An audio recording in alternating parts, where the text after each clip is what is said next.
हाँ नमस्ते। हाँ बैठ जाइए सब लोग अपनी अपनी जगह में। आप सब लोग अपनी अपनी जगह में बैठ जाओ। कोई दिक्कत तो नहीं है। चलिए, चूंकि हम लोगों का परिचय पहले हो चुका है इसलिए आज हम लोग डायरेक्ट काम की बात पर आते हैं। हम लोगों को जो पढ़ना है वो देखते हैं, ठीक है। तो अब बातचीत बंद कर दीजिए और अपनी अपनी कॉपी और कलम निकाल के बैठिए। और जो हम पढ़ा रहे हैं और जो यहाँ लिख रहे हैं, जो लिखा हुआ है उसको आपको अपने कॉपी में नोट कर देना। वीडियो को रोक करके नोट कर लीजिएगा लास्ट में जूम करके, ठीक है। और उसको याद करिएगा। तो देखिए हम लोगों को आज पढ़ना क्या है। हम लोगों को पढ़ना है, ये उत्तर प्रदेश बेसिक शिक्षा परिषद की बुक है, यानी सरकारी किताब है। उसका नाम है विज्ञान भारती फर्स्ट। समझ में आया? फर्स्ट है तो ये कक्षा 6 की है। इकाई 1 यानी चैप्टर 1 है। हम लोग आज चैप्टर 1 पढ़ेंगे। और दैनिक जीवन में विज्ञान चैप्टर का नाम है दैनिक जीवन में विज्ञान। ध्यान सुनिएगा, दैनिक जीवन में विज्ञान। इसमें क्या चीज मुख्य है? विज्ञान। विज्ञान हम लोग पढ़ रहे हैं ना, विज्ञान के बारे में ही जानेंगे। और दैनिक जीवन तो आप सब लोग जान रहे हैं, यानी रोज का जो हमारा दिनचर्या है उसमें विज्ञान कहाँ काम कर रहा है, विज्ञान का क्या काम है, हम इस चैप्टर में यही पढ़ेंगे। लेकिन चूंकि यहाँ पे विज्ञान शब्द जुड़ा है तो पहले हम लोग विज्ञान के बारे में जान लें कि विज्ञान है क्या चीज़। जब विज्ञान के बारे में जाने रहेंगे तो दैनिक जीवन में विज्ञान का क्या काम है वो हम बहुत अच्छे ढंग से समझ जाएंगे। कोई दिक्कत हो तो बताइए। चलिए आगे चलें। तो आइए देखते हैं, पहले एक बार हम पढ़ देते हैं। अगर पढ़ने से ही समझ में आ जा रहा है तो फिर हमको समझाने की जरूरत नहीं पड़ेगी। तो फिर हम आगे पार्ट में चले जाएंगे। अब देखिए पार्ट 1 ये है, ये हमारे वीडियो का पार्ट है, पार्ट फर्स्ट। चूँकि एक ही पार्ट में जो है पूरे चैप्टर को पढ़ाना मुश्किल होगा और समझ में भी नहीं आएगा, आप लोग बैठ के उतना देख भी नहीं पाएंगे, इसलिए थोड़ा थोड़ा करके बनाया जाएगा और आपके समझ में भी आएगा और आपका तैयार भी हो जाएगा। ठीक है ना?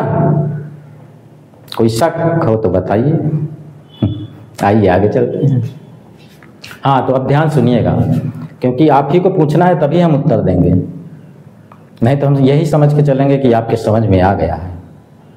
तो देखिए विज्ञान की परिभाषा, हेडिंग डालिएगा कॉपी में, विज्ञान की परिभाषा लिखिएगा। विज्ञान प्राकृतिक घटनाओं का एक सुव्यवस्थित और क्रमबद्ध अध्ययन से प्राप्त ज्ञान है,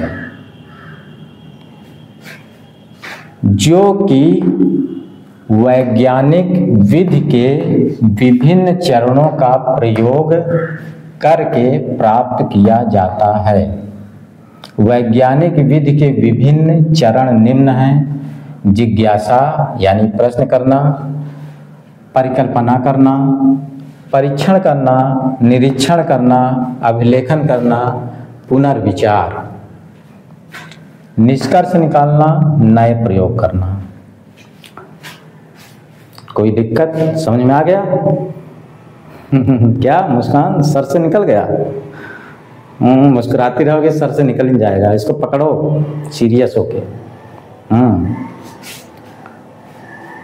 चलिए, सर से निकल गया तो उसको नीचे लाएंगे ना। कैसे जाएगा सर से? कोई चीज़ सर से जाएगा तो उसको नीचे लाएंगे ना। विज्ञान का नियम है, कोई चीज़ ऊपर फेंकिए तो नीचे आता है, जानते हो? हाँ नीचे आता है, लेकिन ये जानते हो कि क्यों आता है? नहीं। चलिए अच्छा, बहुत सी चीज़ें ना जानते होंगे आप लोग, जैसे प्रेशर कुकर में खाना जल्दी कैसे बन जाता है, मालूम है? नहीं मालूम है। ये सब विज्ञान से पता चलेगा, विज्ञान को पढ़ोगे तब पता चलेगा। कोई चीज़ ज़मीन पर क्यों गिर जाती है, पता है? नहीं पता है। चलिए हम हैं बताने के लिए।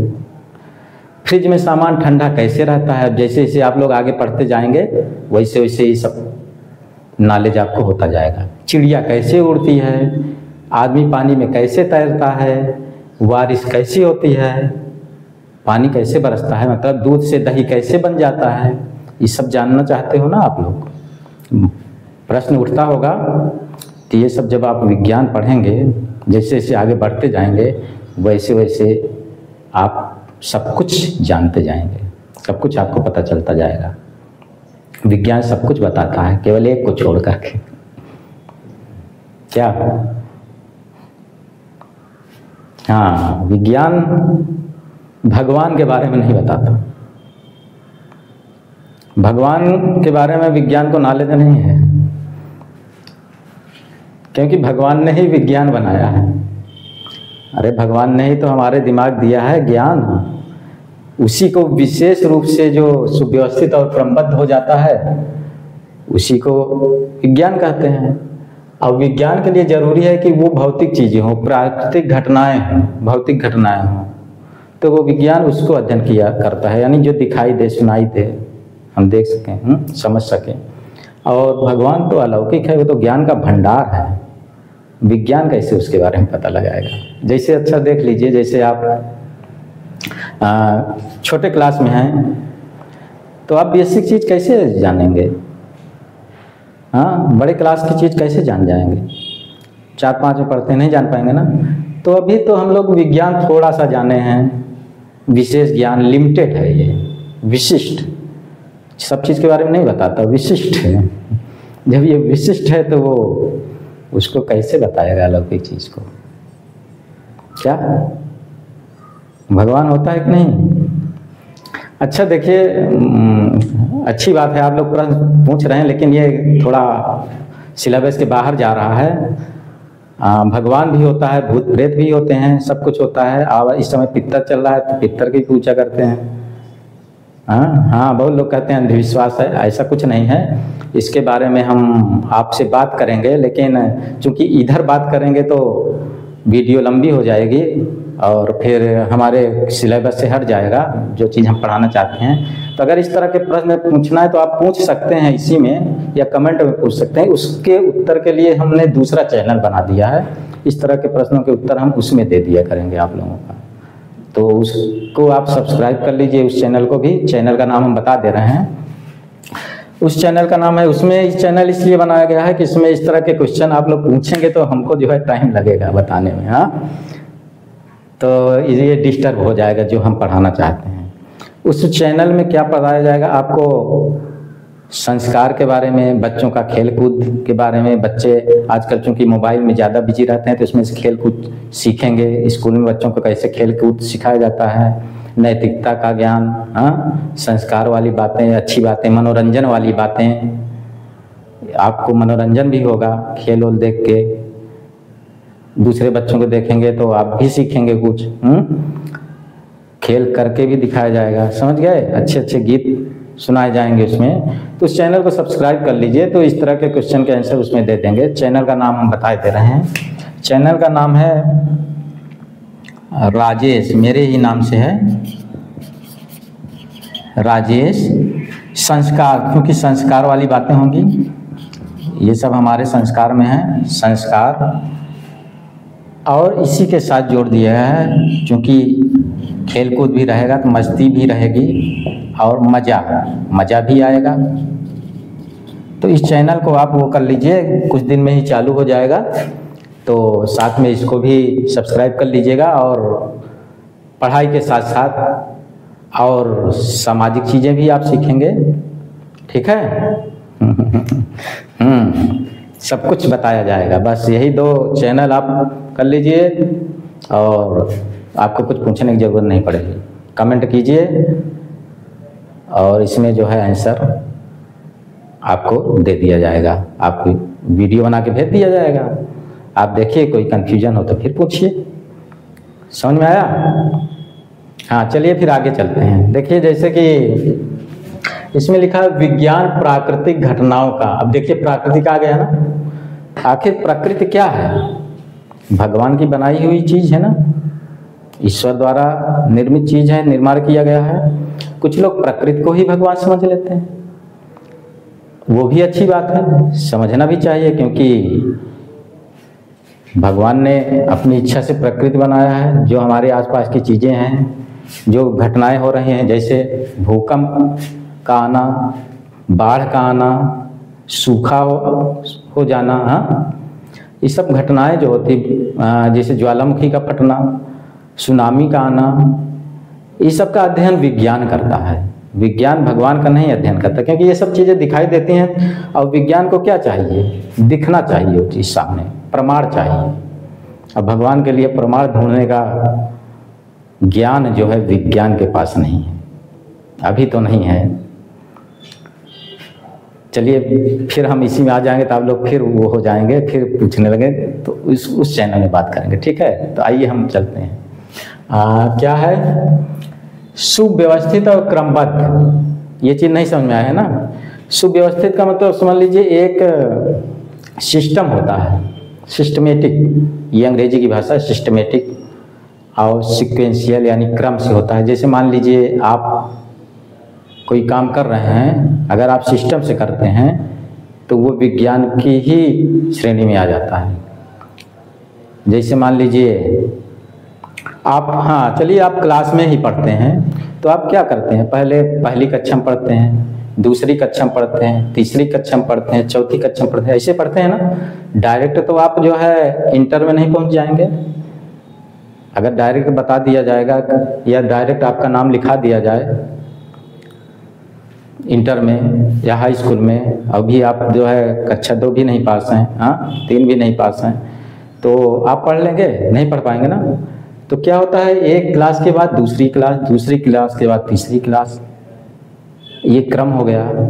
यानी एक क्रम के बाद दूसरा क्रम, और सिस्टमेटिक ढंग से, यानी जो बुकें आपकी बनी हुई हैं, जो किताबें बनी हुई हैं, वो एक सिस्टम से बना हुआ है कि जो है जब आप पहले की किताब पढ़ लेंगे अच्छे से, तभी दूसरी कक्षा की किताबें समझ में आएगी। दूसरी कक्षा के बाद जो है तीसरी कक्षा, फिर उससे ऊपर की कक्षा, जो किताबें बनाई जाएंगी, उन किताबों में लिखा रहता है ना, आप पिछली कक्षाओं में पढ़ चुके हैं कि ना। अगर नहीं पढ़े रहोगे तो क्या समझोगे? तो वो सिस्टम बना हुआ है, तो इसी को कहते हैं क्रमबद्ध। समझ गए? क्रमबद्ध और सुव्यवस्थित, उसे ही विज्ञान में भी है। देखिए आगे आएगा इसमें क्या सिस्टमेटिक है। वैसे वैज्ञानिक तो जो है सिस्टम से ही काम करते हैं, क्योंकि उनको प्रमाण चाहिए, उसको दिखाना पड़ता है, उसको लिखना पड़ता है, वो नियम बनता है। जब सिस्टम ही नहीं रहेगा तो नियम कैसे बनेगा? इसके लिए क्या है कि वैज्ञानिकों की विधि के विभिन्न चरण निम्न हैं। वे चरण क्या है? वैज्ञानिक निम्न चरणों को क्रम से पालन करते हैं।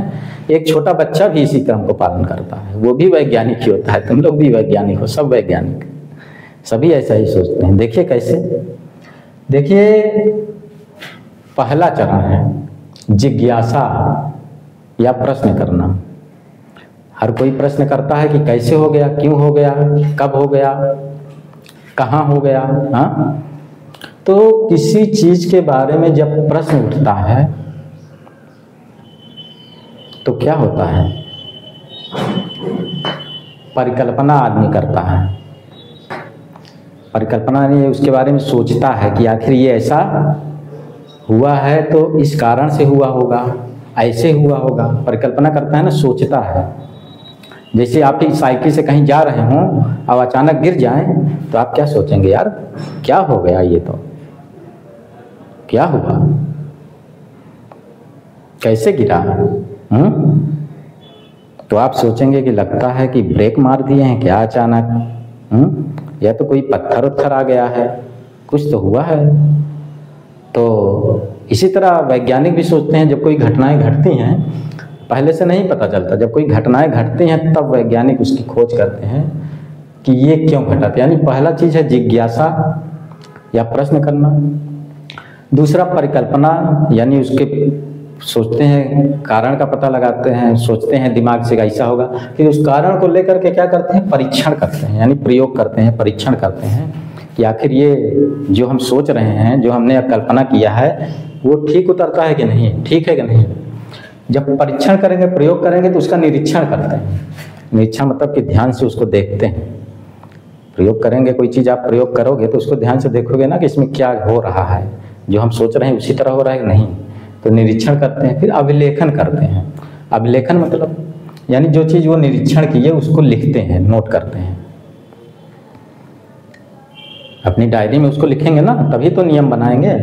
तब उसके बाद पुनर्विचार करते हैं। यानी आदमी कहता ना एक बार फिर से सोच ले हो, हाँ सोच समझ ले हो, फिर से दोबारा हमसे ना कहो। तो वैज्ञानिक क्या करते हैं, पुनर्विचार करते हैं, यानी फिर से विचार करते हैं कि जो हमने किया है वो ठीक है कि नहीं है। जब फिर से विचार कर लें, जब उनको लगेगा ठीक है तो निष्कर्ष निकालते हैं। निष्कर्ष यानी रिजल्ट निकालते हैं, उसका परिणाम, उसको लिखते हैं कि हाँ ऐसे हुआ परिणाम। तब उसके बाद फिर नए प्रयोग करना शुरू करते हैं उसी नियम के आधार पर। तो वैज्ञानिक क्या करते हैं कि मतलब कि बिना प्रयोग किए, बिना प्रमाण के कोई चीज़ नहीं मानते हैं। अगर कोई बच्चा है छोटा सा, वो भी वैज्ञानिक विधि के चरणों का प्रयोग करता है। कोई अगर मान लीजिए कोई चीज़ जल रहा है, वो कैसे सीखता है? अगर कोई दीपक जल रहा है, आग जल रही है, अगरबत्ती जल रहा है, सोचेगा ये क्या चीज़ है, ये क्या है आखिर। और जब वो छूने के लिए जाएगा तो जो उसके बड़े लोग रहेंगे, मम्मी पापा भाई जो रहेंगे, वो कहेंगे अरे छूना नहीं, जल जाएगा। तो उसके दिमाग में ये जलना क्या होता है। अब जलना क्या होता है उसके दिमाग में, सुन तो रहा है, बोल नहीं पा रहा है, लेकिन सुन रहा है जलना जलना, बार बार कहते हैं जल जाएगा। तो जब कभी वो मौका पाता है तो जाके उसको छू लेता है। अब छूएगा, चिल्लाएगा पे पे पे तब आप दौड़ोगे, उसको मारोगे, जल गए, गरम लग रहा है, तो वो गरम समझ जाता है, जलना समझ जाता है। देखिए आप तो समझ रहे हैं कि वो परेशान कर रहा है, यानी शैतानी कर रहा है, लेकिन वो क्या कर रहा है, वो प्रयोग कर रहा है, वो सीख रहा है नई चीज़ें। क्योंकि आप सीख चुके हैं इसलिए वो आपके लिए परेशानी लग रही है, या परेशान कर रहा है, या बदतमीजी कर रहा है, ऐसा लग रहा है ना। लेकिन वो नहीं, वो आगे के चरण में धीरे धीरे बढ़ता जाता है। अब जब दोबारा एक बार वो जल गया तो वो जान गया कि हाँ इसको जलना कहते हैं। बर्फ़ को छू लिया, आपने ही बताया अरे ठंडा लगा, तो वो जान गया हाँ ठंडा लग रहा है। तो गर्म लग रहा है, ठंडा लग रहा है, इससे गिर गए तो लगा, चोट लगा, सर दर्द कर रहा है, आप बोलते हैं, वो सीखता जाता है। अब जैसे कोई चीज़ लेके वो पटक दिया, तो आपने कहा है पटक दिया, तो जान गए अरे इसको पटकना कहते हैं, इसको तोड़ना कहते हैं। हाँ इसको तोड़ा नहीं जाएगा, नहीं तो मार पड़ेगी, तोड़ना नहीं है। हाँ तो ऐसी होती है, क्योंकि सभी व्यक्तियों में प्रश्न करने का गुण होता है, सभी में ये क्वालिटी होती है। प्रश्न करता है आदमी, करना भी चाहिए, और उसके बाद जो है उसका उत्तर ढूंढता है। तो उसके लिए निम्न चरणों का अगर आप प्रयोग करते हैं तो आप वैज्ञानिक बन जाते हैं। समझ गए ना। तो ये जो है पार्ट फर्स्ट था, आप लोग अच्छे से समझ गए होंगे, और नहीं समझ में आया होगा तो आप कमेंट में पूछिएगा। देखिए इसके अलावा एक और परिभाषा है, आप इसको याद कर लीजिएगा, उसको तो लिख लीजिएगा, इसको याद कर लीजिएगा। देखिए क्या है, विज्ञान प्राकृतिक घटनाओं का एक सुव्यवस्थित और क्रमबद्ध अध्ययन से प्राप्त ज्ञान है। यही चीज़ अभी हमने ऊपर पढ़ा ना, विज्ञान प्राकृतिक घटनाओं का एक सुव्यवस्थित और क्रमबद्ध अध्ययन से प्राप्त ज्ञान है। इसको हमें बताने की जरूरत नहीं है, सुव्यवस्थित और क्रमबद्ध वही चीज़ लिखा हुआ है, जिसे प्रयोग और अवलोकन द्वारा, प्रयोग तो यही हो गया, प्रयोग हम लोग करते हैं, यानी कि हम लोग हों या वैज्ञानिक हों, विज्ञान की दृष्टि में उसको क्या कहते हैं, प्रयोग करना, यानी हम लोग प्रयोग करते हैं। उसके बाद क्या है लिखा हुआ है, जिसे प्रयोग और अवलोकन द्वारा प्रमाणित किया जाता है। यानी अगर कोई घटना हम देख लिए, प्रकृति में एक घटना घटी है, तो उस पर हम लोग प्रयोग करते हैं, वैज्ञानिक लोग उस पर प्रयोग करते हैं और उसका अवलोकन करते हैं। अवलोकन मतलब निरीक्षण, अभिलेखन, पुनर्विचार, ये सब अवलोकन में आ जाता है। तो ये एक ही शब्द में सब कुछ हो जाता है। अवलोकन, निरीक्षण करते हैं, देखते हैं, ठीक है। यानी कि विज्ञान प्राकृतिक घटनाओं का, इसको याद करिएगा, कॉपी में लिख लीजिएगा, विज्ञान प्राकृतिक घटनाओं का एक सुव्यवस्थित और क्रमबद्ध अध्ययन से प्राप्त ज्ञान है, जिसे प्रयोग और अवलोकन द्वारा प्रमाणित किया जाता है। वीडियो को रोक करके इसको बढ़िया से कॉपी में नोट बना लीजिएगा, और आप लोग तो अभी ही लिख लीजिएगा थोड़ी देर में, ठीक है। किसी कोई दिक्कत है? शिवांश, दर्श, श्रेयस? आप लोगों के सवाल का जो और है ना, उसका जवाब जो है दूसरे चैनल में दिया जाएगा। टेंशन मत लो कि भगवान के बारे में क्या बताएंगे, ये जो चल रहा है पितर सर जी दाढ़ी क्यों बनाए हैं, सर जी भी मानते हैं क्या? हाँ, तो भाई परंपरा में है तो उसको माना जाएगा, क्योंकि इसमें वैज्ञानिक तरीके से अगर आप समझेंगे तो आप समझेंगे कि हाँ नहीं मानना चाहिए, ये अंधविश्वास नहीं है। समझ में आया? तो अगर इसमें कोई दिक्कत हो तो बताइएगा, इसको आप नोट कर लीजिएगा, फिर अगले पार्ट में जो है इसकी आगे का हम लोग चलेंगे। फिर आइएगा समय से, ठीक? और क्वेश्चन का आंसर देना मत भूलिएगा, उसको कमेंट द्वारा दीजिएगा। हमारा क्वेश्चन है कि, ध्यान सुनिएगा, नहीं तो जो है लिखेंगे नहीं, क्वेश्चन सुनना ही है। हमारा क्वेश्चन है कि किस वैज्ञानिक ने बताया कि जब हम किसी वस्तु को ऊपर से छोड़ते हैं तो वह गुरुत्वाकर्षण बल के कारण नीचे जमीन पर गिर जाती है? किस वैज्ञानिक ने बताया? इसका उत्तर जो है कमेंट में देना है, और साथ में अपना नाम और किस जिले से आप हैं, कहाँ से हैं, उसको लिखना है। ठीक है, धन्यवाद।